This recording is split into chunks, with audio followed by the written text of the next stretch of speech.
ఓం శ్రీమాత్రే నమః. ఓం గం గణపతయే నమః. ఐం సరస్వత్యై నమః. ఓం శ్రీ గురుభ్యో నమః. జ్ఞానానందమయం దేవం నిర్మలస్ఫటికాకృతిం ఆధారం సర్వవిద్యానాం శ్రీ హయగ్రీవముపాస్మహే. హయగ్రీవ అనుగ్రహ సిద్ధిరస్తు. కర్కాటక రాశిని వీక్షిస్తున్నటువంటి ప్రేక్షకులందరికీ కూడా ముఖ్యంగా కర్కాటక రాశిలో మనకి పునర్వసు నక్షత్రము 4వ పాదము, పుష్యమీ నక్షత్రము 1, 2, 3, 4 పాదాల వారు, అట్లాగే ఆశ్లేష నక్షత్రము 1, 2, 3, 4 పాదాల వారు, ఈ 9 నక్షత్ర పాదాల వారు మరియు కర్కాటక రాశి వారికి ఈ యొక్క నవంబర్ 1వ తేదీ నుండి నవంబర్ 30వ తేదీ వరకు కూడా గ్రహాలు మారుతున్నాయి. కాబట్టి ఈ గ్రహస్థితుల వలన ఏ రకాలైనటువంటి ఫలితాలు కొంతవరకు వీరికి జరుగుతాయి.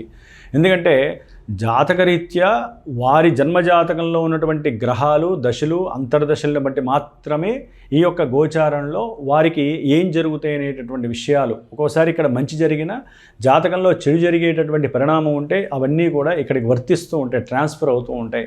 కాబట్టి గోచారం అనేటటువంటిది కొంత మన అద్దంలో చూసుకొని జాగ్రత్త పడటమే. ఓకే, ఇక్కడ మచ్చ ఉంది, లేకపోతే ఇక్కడ కాస్త దోషం ఉంది అని మనం దోషాల్ని పరిహారం చేసుకోవడానికే గోచారమే. కానీ అసలు ఏమిటి, నకలు ఏమిటి, ఇది నకలు అసలు ఏమిటి అనేది తెలుసుకోవాలంటే తప్పనిసరిగా మీ యొక్క జాతక పర్యవేక్షణ అనేటటువంటిది చాలా ఉత్తమము.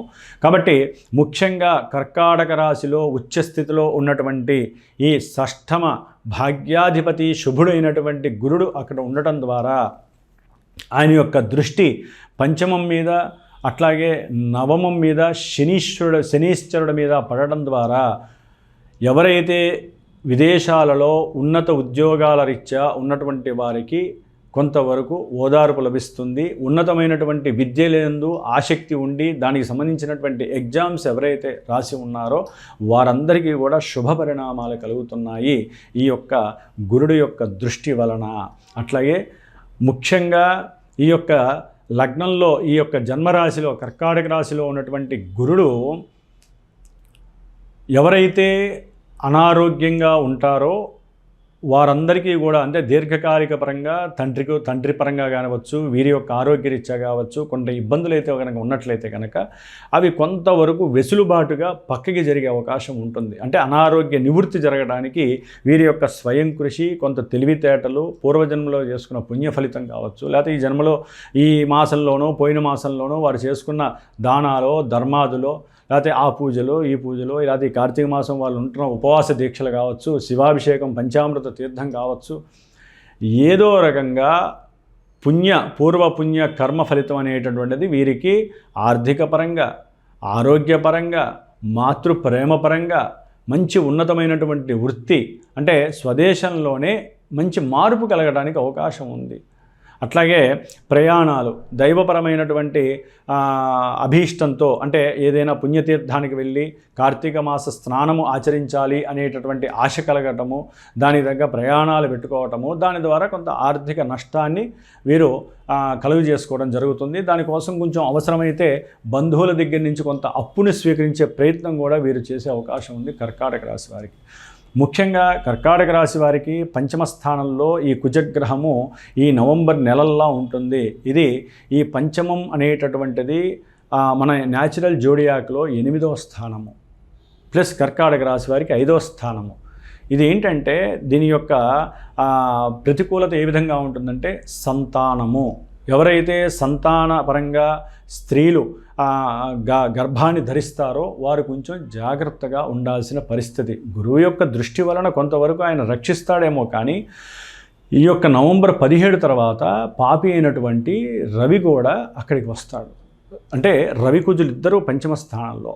తర్వాత బుధుడు నవంబర్ 1 నుంచి కూడా నవంబర్ 1 నుంచి మళ్ళీ ఆయన కూడా చక్కగా ఈ యొక్క వృశ్చిక రాశిలో రవి బుధ కుజగ్రహాలు 3 గ్రహాలు 5వ స్థానంలో ఇవి ఉండటం అంత మంచి శ్రేయస్సుకరమైనటువంటి విషయం కాదు. దీనివలన వీరు నర్వస్గా చాలా ఫీల్ అవుతారు.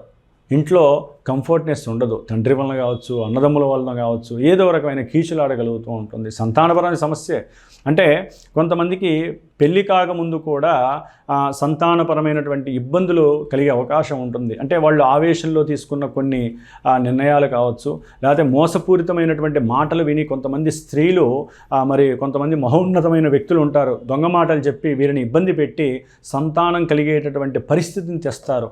వారందరూ కొంచెం జాగ్రత్తగా ఉండండి. మనసు మీద ఎటువంటి ప్రేలాపన తెచ్చుకోకండి. ఎందుకంటే ఆ స్థానము అంత మంచిది కాదు.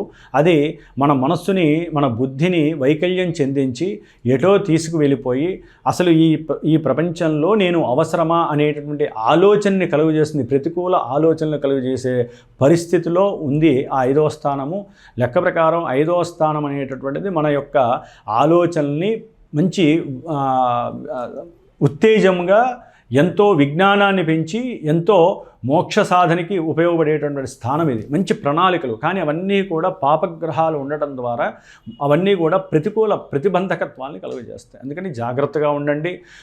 గర్భధారంతో ఉన్నటువంటి స్త్రీలైతే కనుక ఆదిత్య హృదయాన్ని లేదా ఓం నమో నారాయణాయ అనే మంత్రాన్ని ఎల్లవేళలా ఈ నెలల్లో చదువుకోండమ్మా.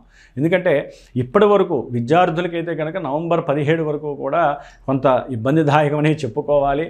వారి యొక్క ఆలోచనలు కావచ్చు, వారి యొక్క మాట తీరు కావచ్చు, ఇవి సమస్యల్ని కొని తెచ్చేటటువంటి పరిస్థితులు ఆల్రెడీ అనుభవిస్తున్నారు కర్కాటక రాశి వారు ఈ సూర్యగ్రహం వలన. ఇప్పుడు ఆయన పంచమంలో మారుతున్నాడు. పంచమ రవి అనేటటువంటి వాడు విద్యలో వీరికి రావాల్సినటువంటి మార్కులు వస్తాయనుకుంటే అది కూడా రాకుండా, అంటే ఏకాగ్రత లోపము. అందుకనే వీరికి ఉన్నటువంటి ఏకాగ్రత లోపం కావచ్చు, తండ్రి యొక్క లాలన పోషణ లేకపోవచ్చు.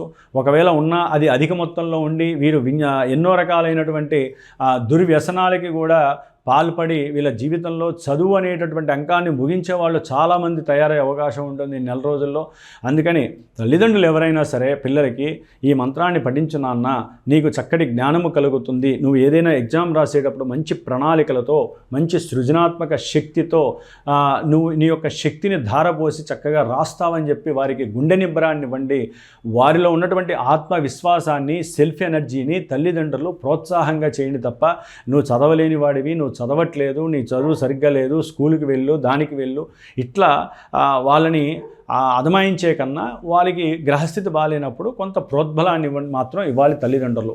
అందుకని ఓం నమో నారాయణాయ మంత్రాన్ని మాత్రం సంతానం కావాల్సినటువంటి వారు చదవండి.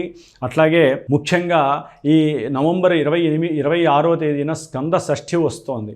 ఈ స్కంద షష్ఠి రోజున మా యొక్క పీఠంలో ఈ యొక్క సంతానపరంగా సమస్యలు ఎదుర్కొంటున్న వాళ్ళు, ముఖ్యంగా విద్యపరంగా ఎన్నో ఆటంకాలు, ఇబ్బందులు ఎదురయ్యి ఉన్నటువంటి వాళ్ళకి, ఎందుకంటే కుజరాహువుల యొక్క దృష్టి దోషం కలుగుతుంది. కుజుడు రాహువుని చూస్తున్నాడమ్మ. ఈ నెల రోజులు కూడా ఆయన స్వక్షేత్రంలో 5లో ఉండి 8లో ఉన్నటువంటి రాహువుని చూస్తున్నాడు. అందుకని ఏకాగ్రత లోపం తప్పనిసరిగా ఉంటుంది. ఈ కుజగ్రహ దృష్టి రాహు మీద పడడం వల్ల వీళ్ళకి రకరకాల పిచ్చి ఆలోచనలు కలుగుతాయి.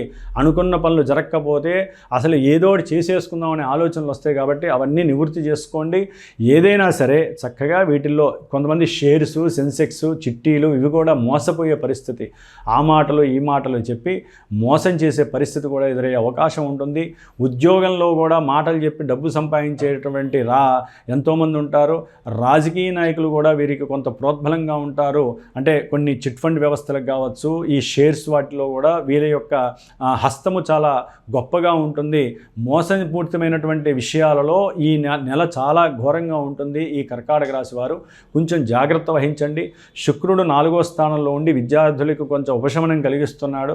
వీరు గనక జాగ్రత్తగా గనక ఇంట్లో, గృహంలో తల్లి చెప్పినటువంటి మాట వినండి, ఆవిడికి అనుకూలంగా ప్రవర్తించండి. ఎటువంటి పిచ్చి ఆలోచనలు చేయకుండా ఉన్నట్లయితే కనుక స్త్రీల యందు తల్లి యొక్క మాతృభావంతో ఉండండి విద్యార్థులు. దానివల్ల మంచి లాభం కలుగుతుంది. దంపతులు ముఖ్యంగా జాగ్రత్తగా ఉండండి. దంపతుల మధ్య మాట పెరిగి ప్రయాణాల విషయంలో కావచ్చు, ఉద్యోగ విషయంలో కావచ్చు, కెరీర్ విషయంలో కూడా వీరి మధ్య అగాధాలు సృష్టింపబడే అవకాశము, ప్రయాణాల వలన కొన్ని ఆర్థిక ధననష్టాలు, కొన్ని ఆటంకాలు, ప్రమాదాలు జరిగే అవకాశము. ముఖ్యంగా అష్టమరాహు దోషం ఉంది కాబట్టి వీరు దుర్గాదేవికి సంబంధించిన అష్టోత్తరము కానీ, దుర్గా ద్వాత్రింశం నామ్న స్తోత్రాన్ని కానీ చదవండి. ముఖ్యంగా సుబ్రహ్మణ్యేశ్వరుడు యొక్క అర్చనని ఎరుపు అక్షతలతో నిత్యము కూడా స్వామివారిని అర్చించండి. అష్టోత్తరంతో సుబ్రహ్మణ్య అష్టకాన్ని చదవండి. ఇవన్నీ కూడా మిమ్మల్ని ఇళ్ళవేళలా కాపాడుతూ ఈ నెల రోజులు కలిగేటటువంటి ఎన్నో దోషాల నుంచి, అపవాదుల నుంచి, ఆటంకాల నుంచి, మృత్యుగండాల నుంచి కర్కాటక రాశి వారిని కాపాడుతుంది. ముఖ్యంగా కర్కాటక రాశి వారికి ఉన్నంతలో శుక్రగ్రహ బలము తప్ప ఎటువంటి గ్రహ బలము వీరికి లేదు. కాబట్టి అన్ని గ్రహాలకి సంబంధించిన నవగ్రహ స్తోత్రాన్ని పాటించండి. లేకపోతే కార్తీక అమావాస్య రోజున మా పీఠంలో చేసేటటువంటి నవగ్రహ నక్షత్ర మృత్యుంజయ శనీశ్వర పాశుపత హోమంలో మీరు కూడా దానికి సంబంధించిన విషయంలో పార్టిసిపేట్ చేయండి. దానివలన చాలా విశేషమైనటువంటి శుభలాభ ఫలితాలు కలుగుతాయని చెప్పవచ్చు. ఓం శ్రీమాత్రే నమః.